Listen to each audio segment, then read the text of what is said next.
by the word of the Lord. So here's a man, he's just a young kid, but God's hand was on him, and one of the issues that made his leadership valid was his words didn't fall to the ground. There was a weight to his words. He would speak and people would listen. He would speak and his words would have impact. And so what gives, if words were the currency of our relationships, then credibility is the value of your words.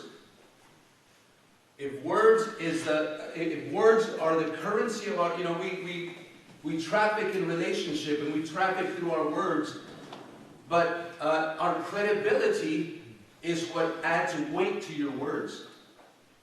If you have credibility, then your words will have weight, your words will influence, your words will impact. If you don't have credibility, then your words will be very light. Your words won't move, your words won't challenge, your words won't inspire anyone. So as a pastor, you have to inspire, you have to correct. Many times you'll have to correct people, you have to correct certain things in their lives. You'll have to help people, you have to minister to people, you have to challenge people. And all of that is dependent on your credibility with people. If you have credibility, then your words will have weight, and they'll challenge, and they'll inspire, and they'll move, and you'll be able to correct, and people will receive from you if you have that credibility. But if you lose your credibility, then your words are going to be very light. People may follow you out of obligation, but you won't be able to move them or inspire them the way you should as a leader. So we need credibility. So that leads me to my second point, and that is losing your influence. So the problem is that our influence can be lost. And there will be times in your life where you will need people to respond to your leadership, to get involved, whether that's inspiring them to outreach, whether that's inspiring them to step out in faith in certain areas, launch out maybe and pioneer a church, give or get involved in some ministry. If you're going to pastor, some of you are on that track, you want to pastor, so there's going to be times where you're going to want to inspire people to do those things. Get involved, sacrifice, give large. And what is going to help you to do that is your credibility, but your credibility can be lost. And so there's been times in my ministry where I've had to deal with people, and there's been times where specifically I've had to try to hold them in place, and the only thing that's holding them in place is my credibility in their lives. They believe what I'm saying. There's been times where I've had to tell people, you know what, just hold on, don't make that decision yet. And everything in them is wanting to do something, and the only thing that's holding them in place is that credibility that I personally have in their lives. They believe me, and many times they'll say, okay, because I believe you, I'll do this. And so there's times in your leadership where the only thing that'll hold people in place is your credibility. That they believe you, that they believe what you say. And so if you lose your credibility, you lose your ability to move people. And so there's an example of this in Genesis chapter 19, verse 14, and it's talking about Lot. Many of you know the story of Lot, how he ended up in Sodom and Gomorrah, and he takes his family there. His daughters get married to men in Sodom and Gomorrah, and so you know the story. God's going to bring judgment. God speaks to Lot and says, okay, get your family out of here. So Lot begins to try to inspire his family. Okay, we need to get out of here. God's going to judge this place. And so he's trying to speak to them. And so now he's trying to use his leadership to lead his family out. But listen to what Genesis chapter 19 verse 14 says. So Lot went out and spoke to his sons-in-law who had married his daughters and said, go up, get out of this place, for the Lord will destroy this city. But listen to the response of these men. But to his sons-in-law, he seemed to be joking. So in other words, here's this man, he's in a critical situation. He's trying to lead his family, but to them it was a joke. It's like, where are we going to follow you? You brought us here. Why are we going to take you seriously now? And that's the issue of credibility. Is if you lose your credibility, you won't be able to lead anyone. Some of you someday are gonna, you're gonna need your wife to follow you. And there's some men, their wives won't follow them around the corner, much less to another city or another nation. And you can say, you know what, I'm called to preach, I'm called to do something for God, I'm called to, and they're looking at you and they're like, you can't even pay the bills. You're not honest. I can't trust you. I can't place my life in your hands. And so if you don't have credibility, there'll be times where you're going to want to lead and you're going to want people to follow. But if you lose your credibility, it's going to seem like a joke. It's going to say, why would I follow you? What is in you that I can feel inspired to follow you? And so I want to talk very quickly about some issues that will cause you to lose credibility. And so these are very critical, and I'm sure there's all kinds of different issues, and I don't have time. We could probably come up with 50 different issues that'll cause a person to lose credibility. But I just want to stick to some of the more important main issues that will cause you to lose credibility with people, whether it's your family, your kids, people in church, your friends, someday be pastors, the people that are under you. These are things that will cause you to lose credibility. Number one is lying. Okay? Lying, when you simply are dishonest, when you are not truthful. So I've seen different grades of lying. So there's people that lie because they're trying to get out of a hot situation. They don't want to get in trouble, so they'll kind of change the information a little bit, and so that I don't want to get rebuked, so I'll just kind of the tire it blew out, and so that's why I was late, and so there's that kind of lie that they're just trying to get out of the situation, and then there's everything from that to the pathological liar, the person that lies about everything. But the issue is this: when you get caught in lying, your credibility diminishes. And that's the issue of lying, is that you lose credibility. There's an illustration about a man that had bought a refrigerator, so he goes to the store, picks it up, and put it on the back of his truck. And so he's driving off, and he takes the turn a little bit too hard, and the refrigerator topples over and falls to the side. So he gets up and he looks at the refrigerator, and there's a big scratch on the side of the refrigerator. So now he's got to make a choice. Do I go back to the store and say, you sold me a scratched refrigerator, change this?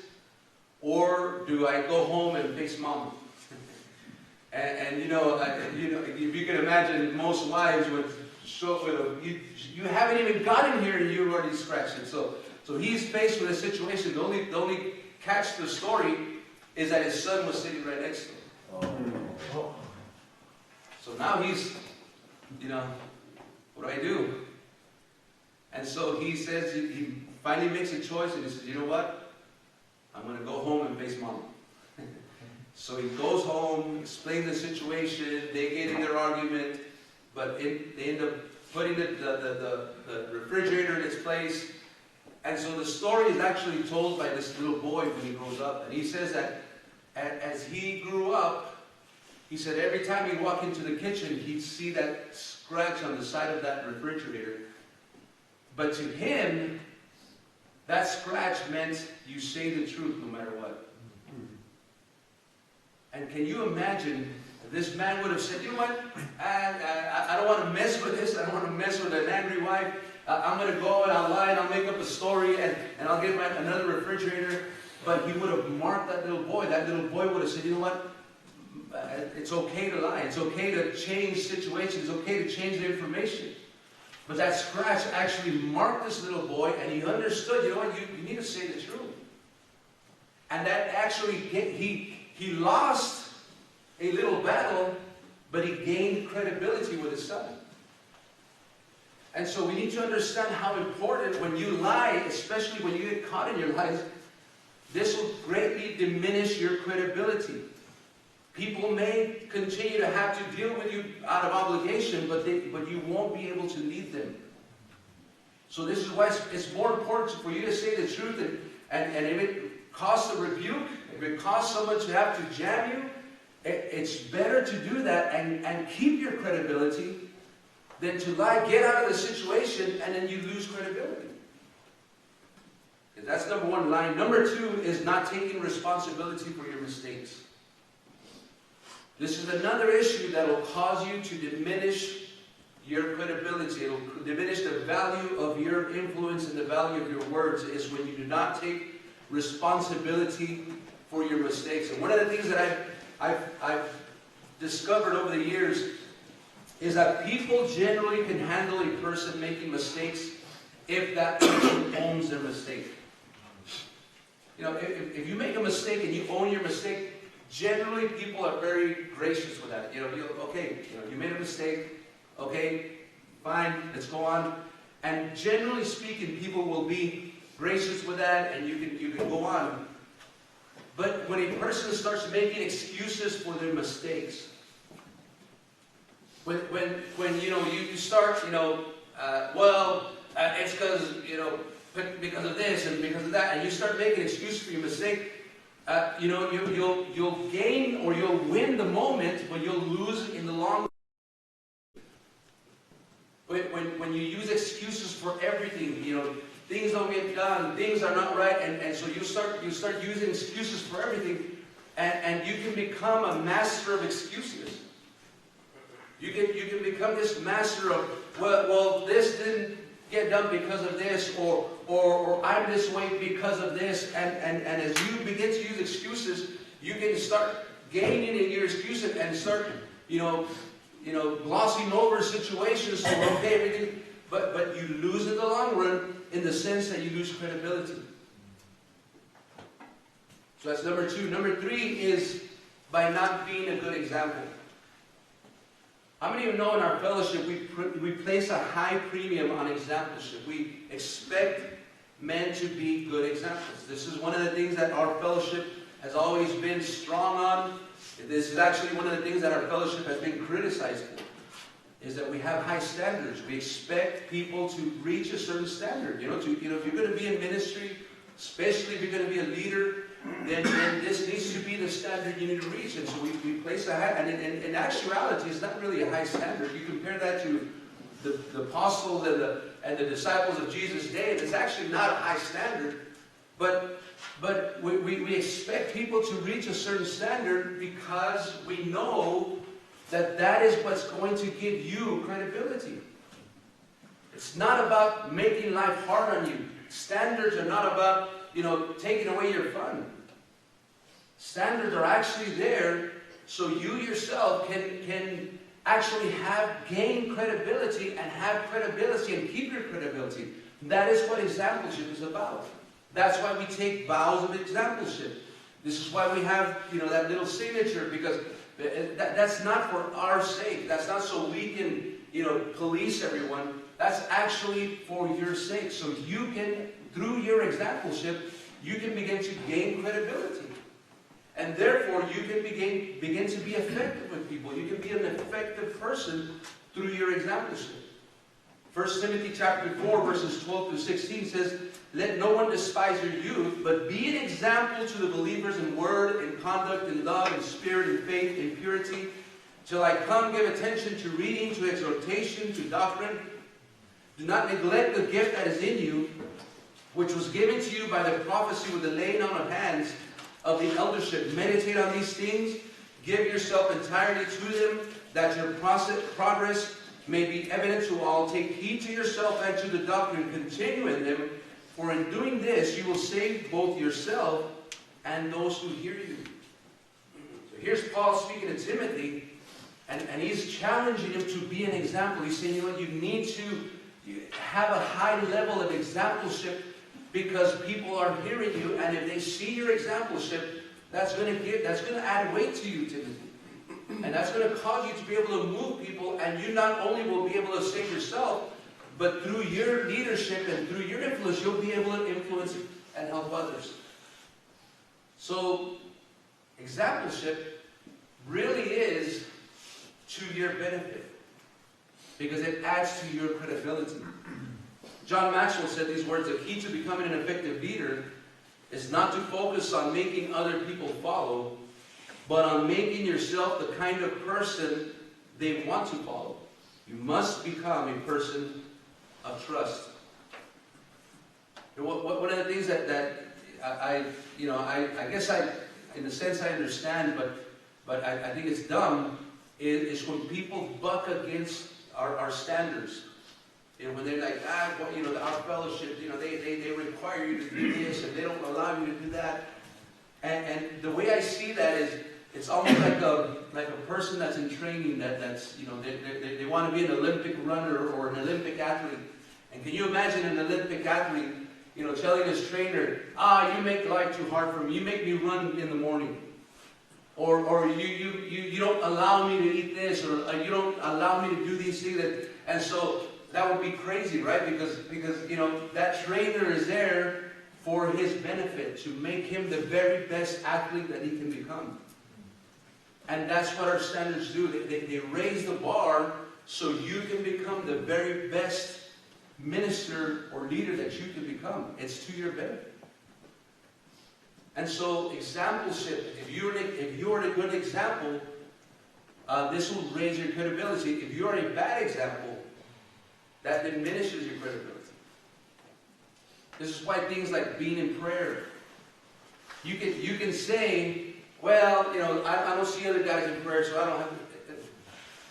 It's your credibility. If people will see you day after day, or service after, if they see you in prayer, they see you, it's not like if they're going to see you in prayer and all of a sudden this revelation is going to come over and, wow, look at this guy, he's praying every day. But when it goes into play is when you need to speak into their lives. That's when it's going to be important. Because you're going to have credibility to back up your words. And that's what you're doing. When you're being an example, when you're praying, when you're reading your Bible, when you're being faithful, when you're doing all these things, you're adding to your credibility. So that's another thing. And so a fourth thing that I want to mention is mediocrity. Mediocrity is also one of those issues that will either by excellence you can gain credibility, or by mediocrity you can lose credibility. Someone said these words: no one respects or follows mediocrity.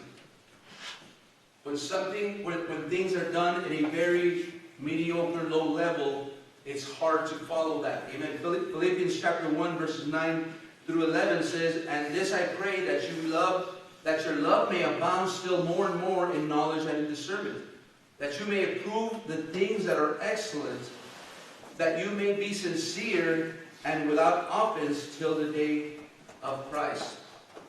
And so this, it's not talking about you be perfect in every area, that you never make a mistake, but people need to see you doing your very best. They need to see that you're doing your optimal best, and that adds to your credibility. When you do things, just whatever attitude, then that also that'll affect your credibility. That'll affect your level of credibility with people. And so when you're mediocre in the things you do, you can get away with that. This is good enough. The old saying, it's good enough for government. Just as long as it gets by, that's fine. You can live your life that way. But when it's time to inspire and move men, that's when you pay the price. Okay, so I want to talk lastly very quickly about building or rebuilding credibility. Sometimes, as the privilege that I've had to pastor men over the years, one of the things that I sometimes see men that are wanting to do something for God, they want to be leaders, they want to get sent out, they want to preach the gospel. Many times I'm paying attention to this, and I'm looking at how they're living their lives, and I'm always trying to determine, how their credibility is. Can this person, will they take him seriously? Can this person actually lead someone? Can this person actually, go out there and their life will be an inspiration, And so there's a couple of ways that you can begin to gain credibility. And you may be here, you're thinking, okay, well, how do I do this? How can I begin to gain credibility? And so there's a couple of little keys here that I think will help. Number one is that you need to be faithful in the small things. Okay, you don't build credibility with one act. Credibility is not built with just one heroic act of bravery, and so that one thing will set your credibility on course for the rest of your life. Credibility is gained through the small acts, through being faithful in the small areas of life over time. And as you do that, you begin to slowly, you begin to add and gain credibility and add that to your life. Luke chapter 19, verses 17 through 18 says these words, "And he said unto him, Well done, good and faithful servant, because you were faithful in very little, have authority over 10 cities." So, in other words, here's this person, he doesn't know, he's just living his life, he's being faithful in all the small things, but he didn't realize that by being faithful in small things, he was being prepared for the larger things. Luke chapter 16, verses 10 through 12 says, "And he who is faithful in what is least is faithful also in much. And he who is unjust in what is least is unjust also in much. Therefore, if you have not been faithful in unrighteous mammon, who will commit to your trust the true riches? And if you have not been faithful in what is another man's, who will give you what is your own?" Lawrence D. Bell, this is the founder of Bell Aircraft Corporation, said these words, "Show me a man who cannot bother to do little things, and I'll show you a man who cannot be trusted to do the big things."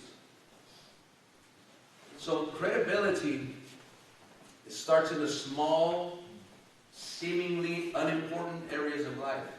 We're just faithful. You do what you're supposed to do. You're honest in those small issues. You sacrifice in the small areas, and you build and you build and you build. And what you're doing is you're adding value to the currency of your relationships. And when it comes time for you to lead, there's going to be something to back that up. And I see men sometimes that I see they're doing all these things that are diminishing, and there's going to be a time where they're going to want to move people, maybe their family, their kids, their friends, brothers, sisters, in some kind of a ministry, and they're diminishing their credibility little by little. So this is the way you build it up, being faithful in the small thing. Number two is you build it up by being humble.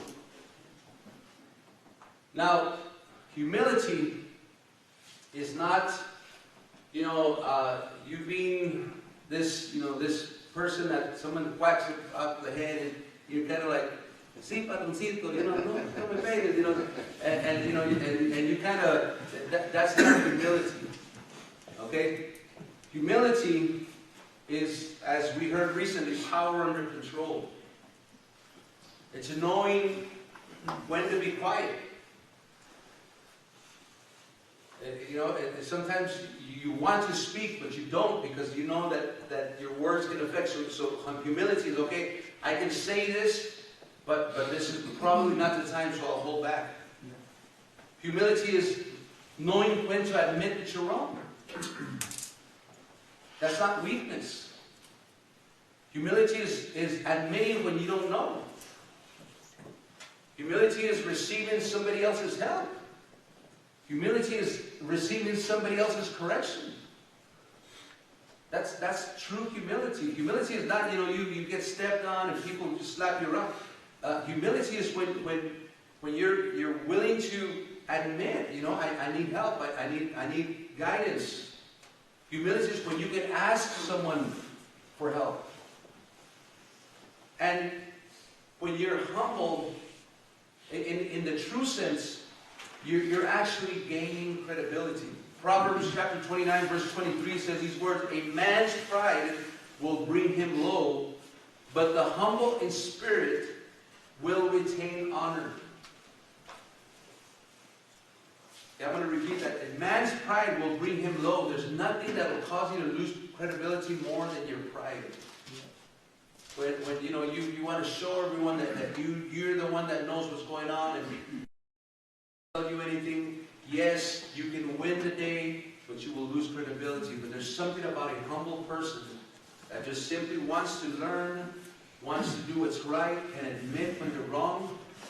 That person, like the scripture says, they will retain their honor. They retain their credibility. They actually gaining credibility. They may not be as this powerful person at the moment, but they'll be gaining credibility. Okay, and so last scripture, First Peter chapter 5 verse 6 says, that he may exalt you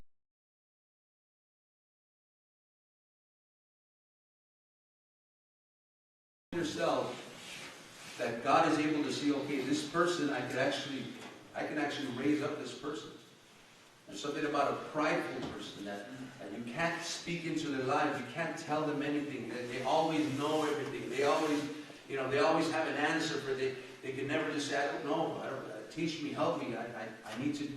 There's something about that person that God said, I can't use it. They don't even realize how much credibility they're losing simply by their pride. Okay, so that's all I have this morning. So I want to open it up for questions, comments. This is just one of those pieces of the puzzle. If you want to be an effective leader, if you want to pastor, or even not to pastor, but you just want to be a person that can effectively lead, maybe just your family, your kids, ministry. You need to build. If you don't feel you have credibility, you need to start building that. Okay, so questions concerning this. This inspires any kind of comment, maybe. Questions, brother.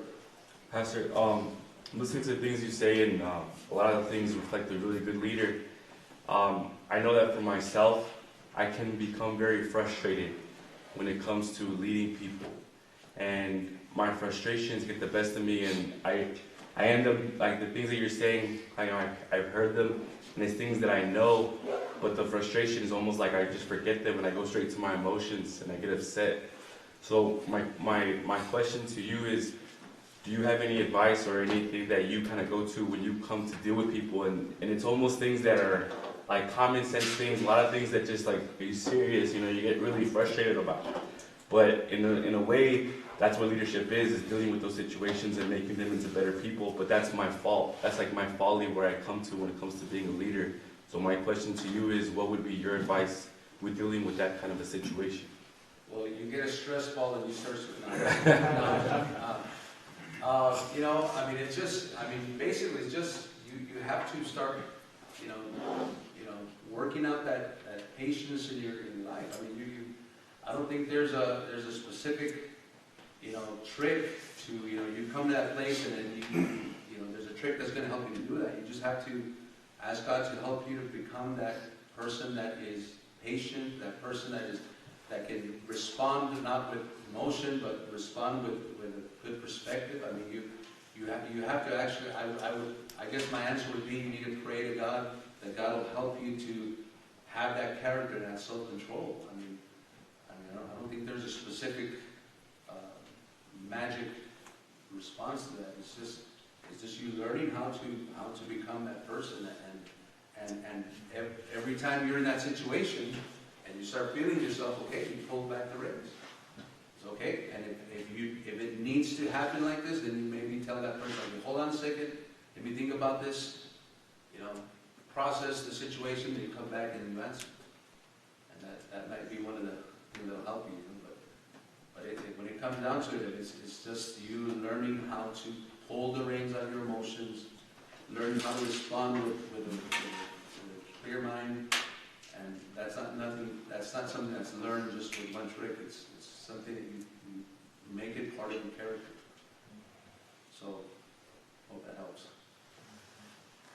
Anybody else?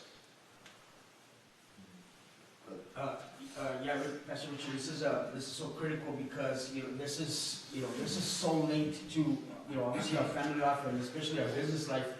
I mean, you know, just looking back throughout the years, I mean, I made some stupid mistakes with my business life that, you know, it's taken a long time to actually get back into that groove to where, like you say, you know, you gotta rebuild that credibility and yeah, I mean, it's tough because, you know, sometimes you gotta face those same people, the same customers, the same suppliers, and, you know, they say, that's the Christian guy that you know, that did this, you know, we hear this little, you know, shady business or whatever you want to call it, you know, or, you know, however we paint it. And, you know, this is something that, I mean, that I've learned that it takes time, you know, like you say, it's those little small baby steps that, you know what, I gotta get back into this. And, you know, it deals with me personally because, you know, because this kind of stuff can make you a hard man. It can make you resist and not want to change. You know, just this week, you know, I get a lot of calls on my phone, just mobile calls, or just and sometimes I answer kind of harsh. And it happened twice this week that there were two potential customers, and I'm thinking, man, I need to change the way that I'm answering and not let, you know, whatever this hardness is as not wanting to change those little credibility issues and say, you know what, I need to respond more business-like, more, you know, more with more kindness. If that makes any sense. Yeah. Little comment that I forgot to mention was, someone said trust usually takes years to build, seconds to break, and forever to repair. Yeah. And you know, this is how fragile this thing is. You know, you need to build your credibility and keep that credibility, and you can lose that, man. And when you lose that, you know, always keep this in mind. If I lose my credibility, how long is it going to take for me to regain that credibility with that person? If you're a business, or with that client, with that company, with that customer, whatever the issue may be, with your husband, your wife, no, with your wife, with your kids, you know. Sometimes with your kids, you need the ability for them to believe you. You know, they may go through their teenage years and think they know, but in the background of their mind, they need to be able to know, at the least, I know my dad says the truth. My dad is righteous, and at least I can know that. And there'll be times you want to inspire them and move them. And just think of how long it'll take for you to rebuild that. Okay, Brother Juan, then. So, growing up, my father, as a child, would always tell me, he's like, if you make a mistake, I don't care what it is, always tell me the truth. And he always told me, if you're willing to lie about something small, you're gonna be willing to lie about something big. So he always told me, no matter what it is, always tell me the truth. So when someone says something against you, and you're telling me something, I need to believe you. So he's always told me that as a youth and so forth, and I'm putting that same aspect into my children, because they're willing to lie about little things, because if not, they can't play with toys or so forth. But I always tell Armani and Gio, my daughter, always tell me the truth. Just tell me the truth. Even if it's your fault, just tell me the truth, because I need to believe you every time you tell me something. And it's something that I've been always raised up with my father. You need credibility with your family. Yeah, as far as credibility, this happened back in March. I had told Ezekiel I was going to take him to Disneyland. I was waiting for my tax return money to hit and we were going to go, but I forgot about my student loans and I forgot my payment plan. So my student loans, they ended up going into default, and so that tax return money went to the Texas Department of Education. So we had no money for the vacation. So my son was already all hyped up and like, so we're going to Disneyland, and I could have told them no, but same thing as far as credibility. I made a promise to him, and it took a while, but I saved up from, you know, check here, check there, and it took me until November, but I was able to take my son to Disneyland. I made a promise to him, and I kept it. As hard as it was, I was able to do it. So it's very true. As far as being a father and instilling that into your son's credibility, your son's going to want to know, well, how valuable is my dad's word? You need to do what you you say you're gonna do, and that builds credibility. Okay, somebody else? Josh. Yesterday, Lester, I was at the gas station after work, and I was getting a soda, and I saw the guy right next to me. He's with his daughter, and he's getting the 79 extra large drink, right? But he's actually pouring a Coke bottle into the cup, you know, and then he threw away the Coke bottle into the trash can. He's gonna pay 79 cents for, you know, a soda, and it ticked me off, you know, because he was doing it like in front of his daughter, you know, like he threw away the.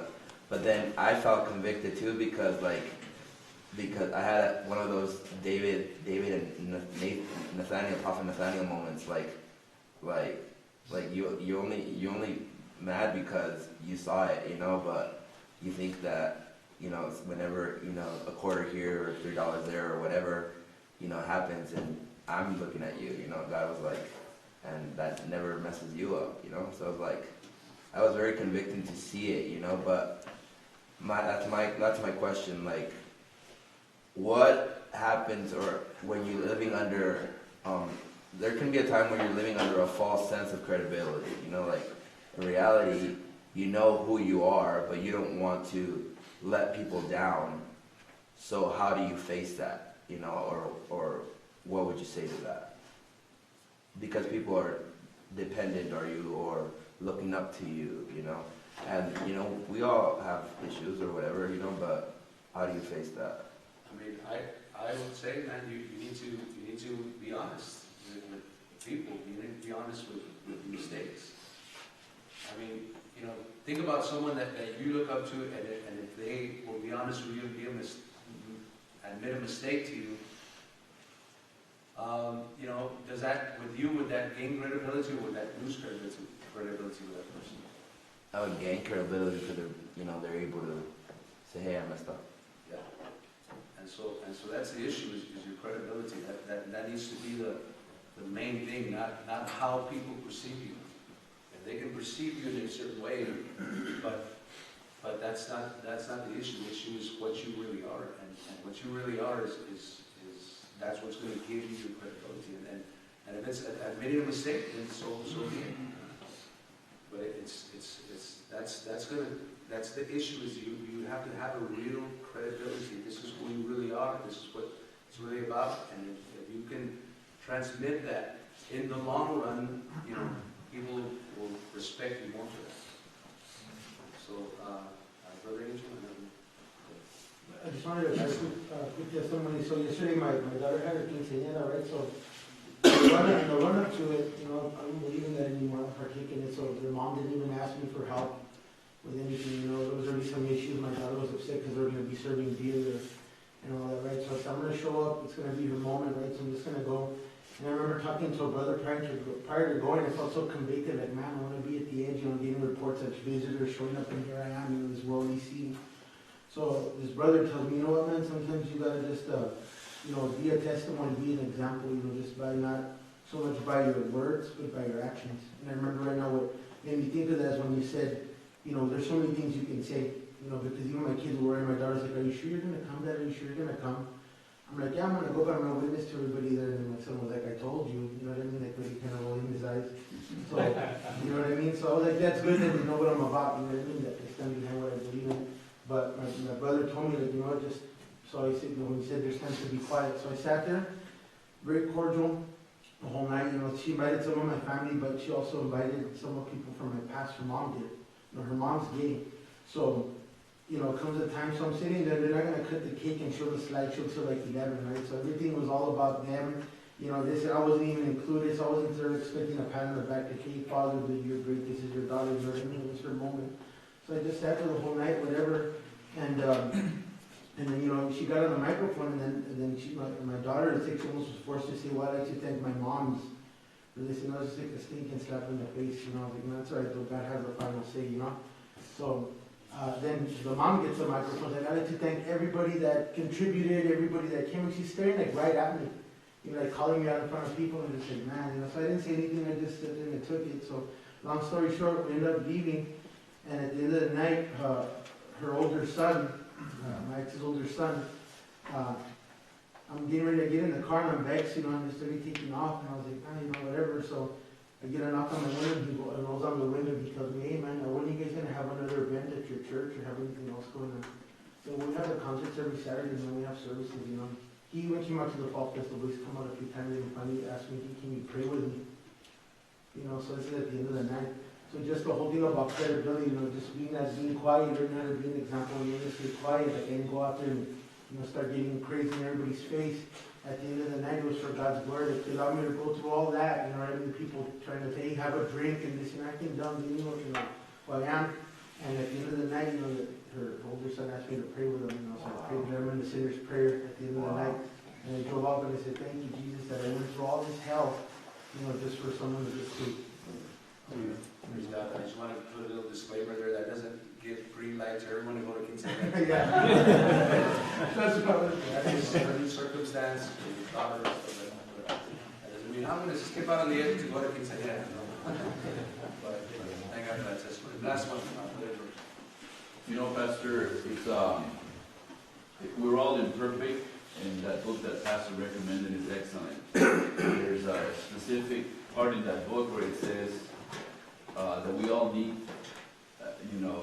he's a Christian, he's talking about the Holy Spirit. He says we all need an inner strength. We need that connection with God, because if we don't have that inner connection, we're going to get very frustrated. We're going to give up. That's what's going to happen. We're going to give up and it's my understanding that faith is visualizing and knowing who God is and believing Him for who He is, and knowing that we can go to Him and receive from God. You know, the Bible, we've said this before, the Bible, we are to ask God for our daily bread, which is the Holy Spirit. That's exactly what it is. And, we're all imperfect, we're all starved, we all have our issues. We will always have issues. You can be one of the oldest guys in this church and you have issues. There's certain things about you that God is dealing with you to work with. And knowing to go to God for that help on a daily basis and asking Him for it. And eventually He does give it to you. And then, like you said, you start building little by little, and that's the relationship with God is Him helping you as you live life, attaining from God, receiving from God, honoring God with what He gives you, and eventually you develop a good life. That's a good comment to end up with. Is you're not in this on your own. There's the help of God. God can help you. And it's not like the world where you're just on your own with your own devices. There's Holy Ghost connections you can have that help you to regain or build credibility. So, praise God. Hope this helped. Let's all stand. Praise God. Brother Danny, you can close the worship. Hallelujah. God, we thank you.